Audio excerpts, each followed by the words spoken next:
दोस्तों, इस वक्त मोदी दुनिया में ग्लोबल लीडर के तौर पर उभरे हैं। अमेरिका से लेकर रूस और चाइना भी उनकी शान में कसीदे पढ़ रहे हैं। लेकिन क्या आप जानते हैं कि अमेरिका ने मोदी को वीजा देने पर बैन लगा दिया था जब मोदी गुजरात के सीएम थे। उनका गुजरात मॉडल दुनिया में एक अलग ही लेवल पर झंडे गाड़ रहा था। तब इसी अमेरिका ने उन पर बैन लगा दिया, लेकिन फिर अचानक वो बैन कैसे हटा दिया। दोस्तों, पहली बार अमेरिका ने अब इसका खुलासा कर दिया है कि आखिर मोदी के मामले में उसने अपने पांव पीछे क्यों खींचे और इतने सालों बाद अब आखिर अमेरिका को ये याद क्यों ही आ रहा है। बड़ी बात यह है कि अब अमेरिका ने सऊदी प्रिंस सलमान पर भी कुछ ऐसा ही किया है।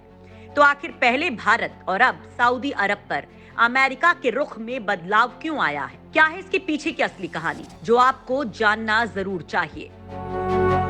तो दोस्तों, ताजा मामला ये है कि चर्चित पत्रकार या फिर कहें कि सऊदी अरब के खिलाफ प्रोपेगेंडा जाल का मोहरा रहे जमाल खशोगी को लेकर अब अमेरिका ने अपना पासा बदल दिया है। अमेरिका मान रहा था कि खशोगी की हत्या सऊदी प्रिंस मोहम्मद बिन सलमान ने करवाई है और इसको लेकर बाकायदा अमेरिका ने मुकदमा भी चलवा दिया। सऊदी को बार बार धमकी दी जाती रही, लेकिन तेल के समंदर यानी कि सऊदी अरब से दुश्मनी को अमेरिका ज्यादा दिनों तक नहीं झेल पाया और अब प्रिंस सलमान को राजनयिक छूट दी है। दोस्तों, प्रिंस सलमान वाली ये बात आपको और बताएंगे, लेकिन पहले मोदी वाले एंगल को भी जान लीजिए। तो दोस्तों, आर्थिक मोर्चे पर डामाडोल हो रहे अमेरिका ने सऊदी प्रिंस को छूट देने का फैसला लिया, जिस पर अमेरिका में जमकर बवाल कटना शुरू हो गया। लिहाजा बाइडेन सरकार ने अपने फैसले का बचाव किया है। अमेरिका ने कहा है कि ऐसा पहली बार नहीं जब हमने किसी नेता को ये छूट दी है। बाकायदा विदेश मंत्रालय ने एक बयान जारी करके कहा कि हमने भारत के प्रधानमंत्री नरेंद्र मोदी समेत दुनिया के कई नेताओं को पहले भी अमेरिका में मुकदमा चलाए जाने से मुक्ति दी है। अमेरिका ने गुजरात के सीएम रहने के दौरान धार्मिक स्वतंत्रता को लेकर नरेंद्र मोदी के खिलाफ यात्रा प्रतिबंध लगाया हुआ था, लेकिन जैसे ही वो देश के प्रधानमंत्री बने तो अमेरिका को अपने पांव पीछे खींचने पड़े और उनको पूरी छूट दे दी। दोस्तों, आज जो अमेरिका मोदी का दीवाना हुआ जा रहा है, कभी उसने पीएम मोदी को करीब एक दशक तक यात्रा पर प्रतिबंध के दायरे में रखा था। अमेरिका ने पीएम मोदी को वीजा देने से भी इनकार कर दिया था। अमेरिका ने ये प्रतिबंध गोधरा दंगों को कथित रूप से रोकने में फेल साबित होने के लिए मोदी पर लगाया था। इन दंगों के समय मोदी गुजरात के मुख्यमंत्री थे। अमेरिका ने पीएम मोदी के खिलाफ अपना दुर्लभ कानून लागू किया था। यह उन विदेशी अधिकारियों के खिलाफ लगाया जाता है जो धार्मिक अधिकारों के गंभीर उल्लंघन के जिम्मेदार माने जाते हैं। दोस्तों, अंतर्राष्ट्रीय धार्मिक स्वतंत्रता कानून को अमेरिका की संसद ने 1998 में पारित किया था।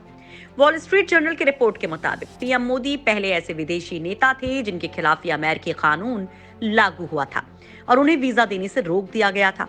मोदी एक कार्यक्रम को संबोधित करने के लिए न्यूयॉर्क जाने वाले थे, लेकिन उनको रोक दिया गया। हालांकि बाद में मोदी के प्रधानमंत्री बनने पर उन्हें अमेरिका ने न केवल वीजा दिया बल्कि छूट भी दी। अब अमेरिकी विदेश मंत्रालय के प्रधान उप प्रवक्ता वेदांत पटेल ने कहा कि हमने इससे पहले पीएम मोदी, जिम्बाब्वे के राष्ट्रपति रहे रॉबर्ट मुगाबे सहित कई वैश्विक नेताओं को इस तरह से छूट दी है। दोस्तों, अमेरिका ने पीएम मोदी का जिक्र करके ये बयान ऐसे समय पर दिया है जब वो हत्या के आरोपी सऊदी प्रिंस को लेकर बुरी तरह से घिरा हुआ है। अमेरिका ने जमाल खशोगी की प्रेमिका के केस में सुनवाई के दौरान सऊदी प्रिंस को मिली छूट के बारे में ये बयान दिया। इससे पहले बाइडेन प्रशासन ने कहा था कि जमाल खशोगी को सऊदी प्रिंस के इशारे पर तुर्की में मार दिया गया था। दोस्तों, इस मामले में सऊदी प्रिंस को भी फंसने का डर था, लिहाजा उन्हें हाल ही में सऊदी अरब का प्रधानमंत्री नियुक्त कर दिया गया, जिसका नतीजा ये हुआ कि उनको एक विदेशी सरकार के प्रमुख के रूप में मिलने वाली छूट हासिल हो गई। अमेरिका ने कहा कि सऊदी अरब का पीएम होने के नाते मोहम्मद बिन सलमान को राजनयिक छूट हासिल है। हालांकि अमेरिका सरकार ने यह भी कहा कि यह हत्याकांड घृणित है। अमेरिकी अखबार वॉशिंगटन पोस्ट के पत्रकार खशोगी की अक्टूबर 2018 में इस्तांबुल में सऊदी अरब के वाणिज्य दूतावास के भीतर हत्या कर दी गई थी। इतना ही नहीं, उनके शव को भी दूतावास के अंदर ही गायब कर दिया गया था। इस हत्याकांड के बाद बाइडेन ने खुलकर बिन सलमान की आलोचना की थी और उनसे सीधे बात करने से इनकार कर दिया था। वहीं तुर्की ने भी खशोगी की हत्या को लेकर सऊदी के कई नागरिकों को आरोपी बनाया था। इस नृशंस हत्या को लेकर प्रिंस मोहम्मद बिन सलमान की निंदा के लिए जो बाइडेन ने जोरदार अभियान भी चलाया था, लेकिन अब राष्ट्रपति बाइडेन की सरकार ने इस पूरे मामले में पलटी मार ली है और बाकायदा ऐलान किया है कि सऊदी अरब के क्राउन प्रिंस को इस मामले से जुड़े मुकदमों से बचना चाहिए। हालांकि अमेरिका का ये फैसला सऊदी अरब की धमक के आगे नतमस्तक होने जैसा है, क्योंकि बड़े वक्त से सऊदी प्रिंस बाइडेन से बात तो छोड़िए, उनका फोन ही अटेंड नहीं कर रहे थे।